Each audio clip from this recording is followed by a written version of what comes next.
On Easter Sunday, multimillionaire Dale Ewell, his wife, and 24-year-old daughter were gunned down one by one as they returned home from their beach house. A fully functioning alarm system, a gun missing from its case, bullets stolen, and drawers cleaned out were all that accompanied the bodies. Housekeeper Juanita entered the house the next day and found the daughter's body lying in a pool of blood and immediately contacted police. Fresno Police Department, unaccustomed to any murder, continued the case until its consummation in 1998, 6 years after the deaths. Investigators immediately noticed contents of the house laying about, suggesting that a robbery took place. However, robbery experts further analyzed the house and found that the alarm system never went off, yet is fully functioning, along with the exterior doors and windows being locked, and that drawers were pulled out from top down. The evidence portrayed that no robbery took place because the alarm would have sounded if any forced entry occurred, and that drawers being pulled out from down up saved time by not having to close the drawers below. Forensic scientists collected bullets within the bodies for further examination, and many pictures were taken all over the house. No DNA evidence, such as hair or fingerprints, and bullet casings were ever found. After collection of evidence was over, Detective John Souza contacted any immediate family members, leading to Donna Ewell, the son of Dell and Glee Ewell, and their murderer. Donna showed no emotion to the murder of his family. No sadness, no remorse, not even shock. However, Donna angrily banged on the table when he found out his father's multimillionaire estate and airplanes would not be given to him until his 35th birthday, 10 years away. Throughout the entire investigation, Souza blamed Donna for the murders, even though his alibi proved rather efficient. He was out with his girlfriend and her dad, a current FBI agent, all day. With this information, Souza interviewed Donna's friends and remaining family members. Richard Ewell, Dell's brother, identified Donna's early interest in money at childhood, and how Donna would wear full suits and would flash $100 bills constantly to make sure others knew of his wealth. Souza, even more sure now, went to Santa Clara University, where Donna hung around with one man, Mr. Joel Radovich, the shooter of the murders. Joel had a fake alibi at an auto mechanic shop that was disproven by the owner and acted agitated whenever around police.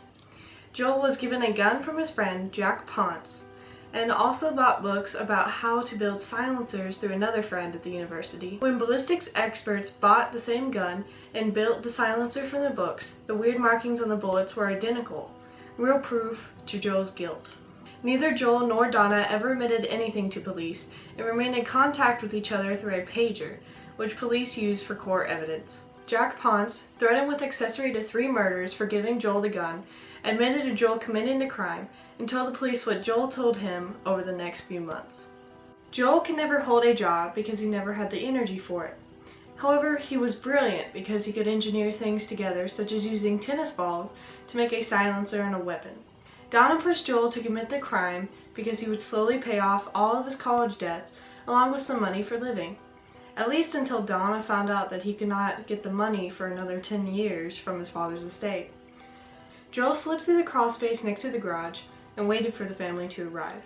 Joel shot Tiffany in the back of the head in the kitchen and came face to face with Glee in the hallway. Joel chased Glee into the office, shot her, and to make sure she was dead, shot her straight in the head and heart. Joel then laid down a plastic sheet in the laundry room and waited for Dale to arrive, who had left separately from the beach house in a plane, as acknowledged by Donna to Joel previously. Joel came from behind Dale when he was walking through the hallway from the garage and shot him in the head as well, with mail flying all around him. Joel collected all the bullet casings and his plastic sheet and waited till nightfall to make his escape.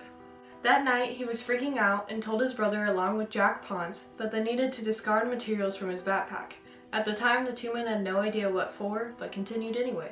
The 3 men discarded the items in many dumpsters around the city, but Jack Ponce kept the gun barrel and decided to bury it himself a few blocks from his house. In the court trial, the prosecution disproved Joel's alibi, let Jack Ponce tell his story, let Richard Ewell show Donna's greed as a child, use pictures to explain the crime, even though pictures during that time were only 240p and not quite clear as today's, and let ballistics explain that only Joel's weapon could have left the markings on the bullets. The only mistakes prosecution made was that the police had not fully handed over all the pager surveillance notes between Donna and Joel, Both Donna and Joel pled innocent, and the defense testified that more than one detective needed to prove that the ballistics matched Joel's weapon. Joel's attorney intentionally proved himself incompetent by making dumb remarks and statements, allowing Joel a retrial and time for the defense to collect more information. Donna's attorney kept delaying the trial until a new judge was appointed, because he felt that Donna was not getting a full trial until all information was released, primarily the surveillance notes on the pager. The book actually stops at the retrial and fails to explain if either suspect was convicted. Looking for more information, I found that in 1998, both Donna Ewell and Joe Radovich were sentenced to serve 3 life sentences without the possibility of parole. Both still remain in prison, with Donna residing in Corcoran State Prison in California, where currently Charles Manson and other notorious murders also reside. I agree on both the guilt and sentences of the 2 men because evidence proved their involvement, and Donna portrayed greed throughout the entire investigation. As the investigator, I would have collected all the evidence together on the pager surveillance notes before I pushed for a trial. Other than that, the investigators, especially Detective Souza, did an amazing job.